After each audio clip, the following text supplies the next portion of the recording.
Okay, it's 24 hours later. I have gone through and messed around with this a little bit more just to make sure I have everything set up just the way that I want it. Like I said, I'm no expert on this whole process. Putting in those M-locks, I was making a whole bunch of mistakes. I actually was really working on specifically how those lay in there so they can be nice and flush. But we're done. I've got it all set up, and this guy is beautiful. So as you can see, it's all set up. It's ready to go. First and foremost, I'm going to make sure, of course, that it's unloaded. So I'm going to take this mag out. I have no weapons in there. And then I'm going to check to make sure that I have absolutely no ammunition inside, which I do not. So I'm going to advance that forward. So let's take a look at everything that we've got here. I got set up just now, in particular, on the Sling. So John Lovell, Warrior Poet Society, this Sling is pretty sweet. I think that I have this set up the way that I want. So as you can see, I've got the attachment point here. This is the one that's actually built in specifically to the weapon itself. And then, since I'm a lefty, I put this as far forward as possible right here. That way I can have enough room to place my hand and be able to get onto my tape switch, which I'll show you here in just a minute. So for now, that looks great. I tried doing it up a little bit higher up in this area in particular, but one, my hand would be there, and if I had it farther back, there wasn't enough room. So that is going to be the best option for this.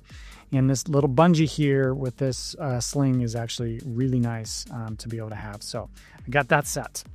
Next up, flashlight.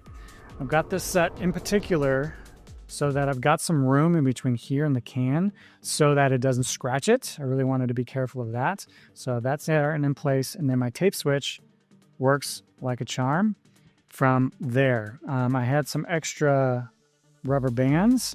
This actually came on the Sling. So thank you, Warrior Poet Society, for some extra nice black bands for this. This should stay on pretty well and pretty easily, but just in case, I've got this on here to hold this part down, and then this is just more a little bit of cable management right here on this side. So I've got it on the M-lock here up front. So that's as far forward as it will go. There is a bit of a shadow difference if you look back there on the wall, but not much. You can't really tell. You get that shadow in particular as you're trying to look to the right. But from my perspective, not too bad. So that is set, that is ready. I'm excited with that. I got the can on, that's installed, that's ready to go. And then finally the EOTech. I have this guy all locked in, and I kind of like the placement of it. The alignment with this black part versus this back here looks pretty good. And then this is basically how everything that I've been learning, talk about where exactly you want your placement to be in particular on there. So we've got that all set up. You can see if you look there, there's the red dot, right? So I still need to zero this in, and that will be something I'm going to take it out to the range. And of course, I'm going to take you with me on this, but that is nice, ready to go. Again, it's not that big orange donut, but you know, I'm okay with that. I think this will be great. If I ever get night sights, which might be fun to do, then I might do that as well. So this thing is ready to go. So you saw the final product, but how the heck did I get it all on there? Well, you're in luck. Let's back it up and we can go through this entire process together so you can see how I did it, the mistakes I made, and we'll jump in that right now. Dad, if you're serious about protecting your family, you need to get yourself some home defense weaponry. Today we're talking about this guy, the Honey Badger. I've got the SBR, it's a 7-inch. We're gonna dive all into this. But we can't just keep it like this.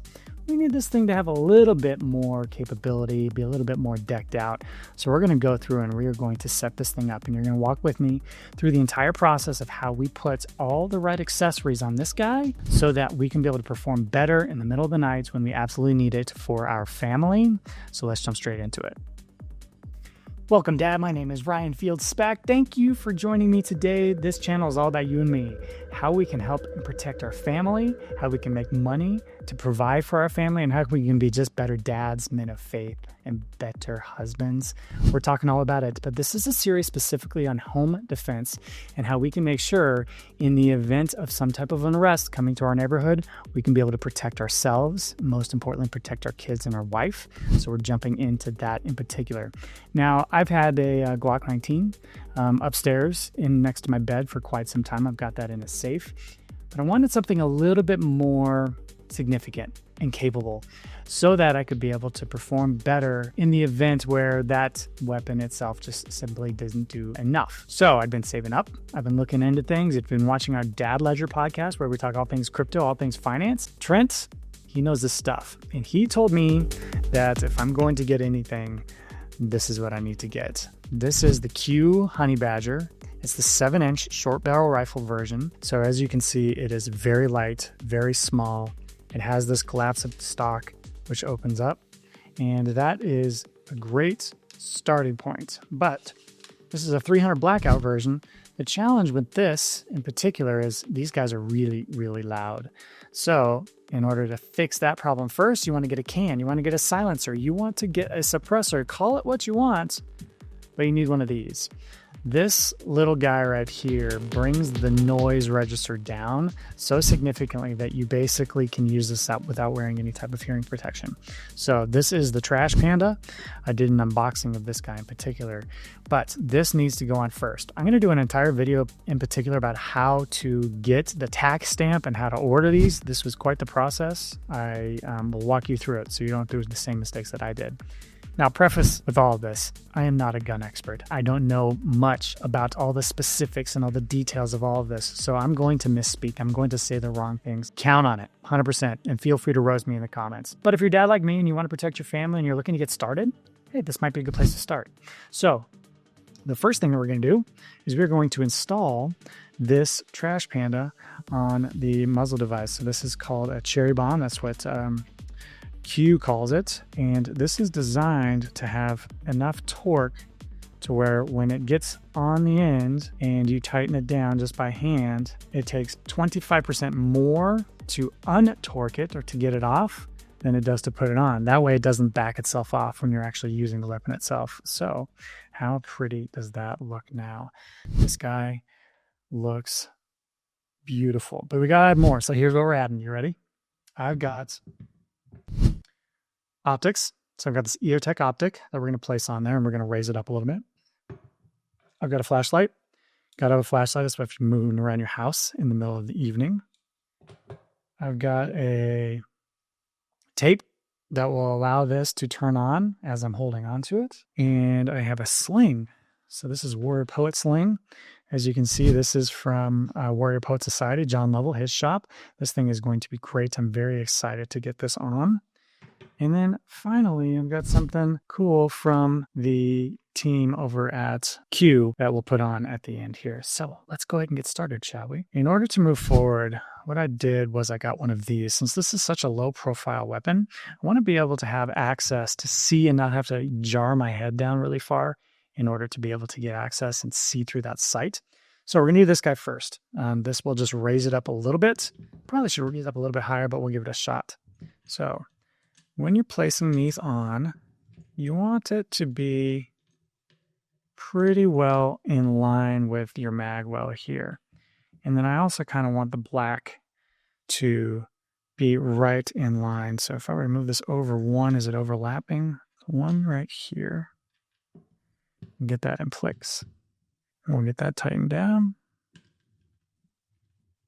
Just going to do everything kind of somewhat tight for now. Make sure I don't have any rattles. I don't have anything that's kind of out of place. And then I'll tighten everything down later, making sure that... Now, I did check beforehand, but just for all of us as we're going through this, I want to, of course, make sure that the weapon's unloaded, right? So I check right here. I know that I don't have a magazine in, but I also want to make sure specifically that I don't have anything in the bolt itself. So I'm going to pull this back. And then I'm going to look inside here, looking down in, making sure that there's nothing down there. You can even take your finger, poke it down, make sure that there's no bullet inside. And I can see down and through, and I can see that it's clear. And then I'm going to advance the bolt forward. And then I know that we are completely clear and safe. So I've got that and in place. I'm going to take this down just a little bit more. There are torque specs for these online that you will want to follow. And then next, this is my EOTech sight. It has just the single sight. I think it's the GS something 1. But this one is going to be perfect for me, nice and big. And it's got a great sight picture. It's already got a battery inside. And then, of course, you can make your zeroing on this side, which we won't obviously do today. But this is a nice looking guy. If I turn it on, see if you can see the little red dot there. So it's not the donut of death that sometimes people call it, but this little red dot is a good way to go. So this opens up. In particular, you push on this little pressure pad right here. That gives you space. The long flat part goes forward. And then I'm going to basically place it directly on top. Pretty much right in line. Give myself a little bit of room. And then this can clip down just like that. There are adjustments that you can make right here if you need to expand this out a little bit more. So we'll hit on your top rail just right, and then you can fine tune that adjustment down just to make sure it's tight. This isn't rocking or anything, so that looks pretty good right there. So perfect. Okay, got my sight on. Next, as I am going to be a left-hander, as I'm using this weapon, I want to make sure that my line of sight out of my right eye isn't broken by anything. My left eye, it can be blocked all I want. So what I want to make sure is my flashlight is going to go here on the left side. Like I said, I want the flashlight to go as far forward as possible. I got this SureFire scout light. This guy, 1, color kind of matches, and 2, it's nice and compact, and it will be able to provide a significant amount of light where I want it to go. So in order to do that, I'm going to make sure that I have this as far forward as possible, and it's got these little washers right here that will go in directly onto this side piece right here. And once those all into place, perfect. I'm going to find the correct Allen wrench, hold that up so it will hopefully stick.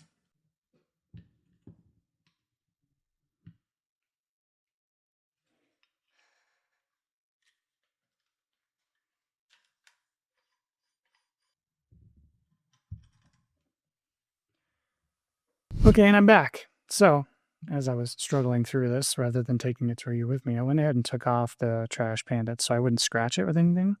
I also took the flashlight off, makes sense, so I can have a little bit more room to work.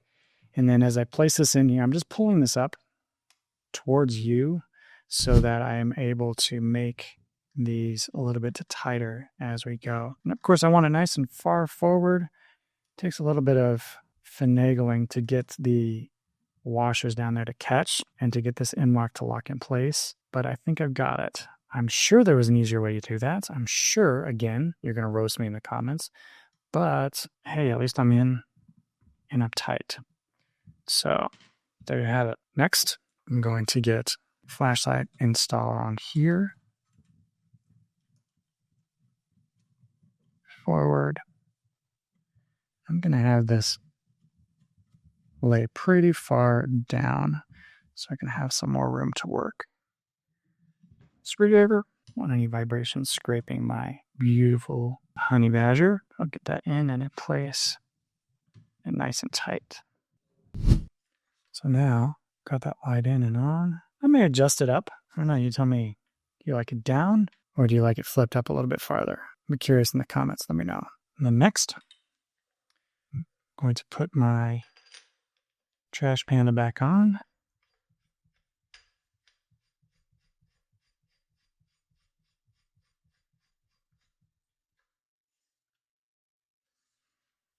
And then I'm going to begin working on the tape. This basically comes around and will plug in right back here. But for now, I'm going to get this in place and on. The nice thing about this SureFire tape is it just snaps right on. So I want this to be as far forward as possible. And it's got little teeth on the inside, so it shouldn't slide. You can go right onto there. I've got a couple rubber bands that I might use for this, so we'll see how that goes. But for now, that should give me the right ability to be able to plug that in. The cool thing about this SureFire light is it's got a rechargeable battery inside. You actually plug the battery in to a wall socket, an outlet, and that will actually charge, which is pretty cool. The other thing that I struggled with when I was doing this the first time, kind of playing around with it, is I didn't screw it forward all the way enough and all the way down, and it didn't turn on. So you need to make sure that it's contacting directly all the way down so that when you push the button, it turns on. So you can turn it on all the way right there, or just that. It looks like the shadow works pretty well on there. That looks really, really nice. And I can already tell that I want the light going up higher so my hand will wrap around farther. So I'll make that change. And then finally, you need to add on my Sling. So this has these specific locks that go on. One right here. You can just push these in like that, and then it pops down, which will be really nice. So if I'm carrying this way, I'm probably going to want the Sling to be popping out on the other side. So let me switch this over. Again, all this will probably change if it doesn't feel good to me, but for now, kind of like that. And then I have this M-Lock Sling mount that I can plug in there itself. And I'm probably going to plug that in probably right about here, so I have some room to be able to adjust and move around.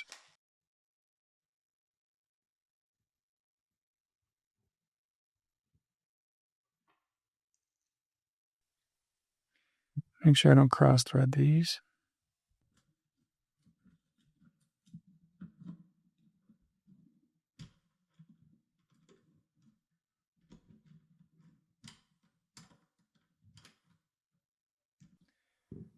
One thing I struggle the most on are with these M-Locks. You can see right here that's a little loose. So I'm going to loosen this up, get you to seat down farther. There's my swivel mount. And then you can hook on. So we'll give that a shot and have that in place. And then finally is a hand stop. Q provides these directly from their website. This guy is not cheap, but it is going to be helpful to just have a nice place for me to place my hand every time as necessary. Take a look at this guy. Let's hope there's never room. So the nice thing about this is it will allow my hand to know exactly where it needs to go and stop every single time, which I'm excited about.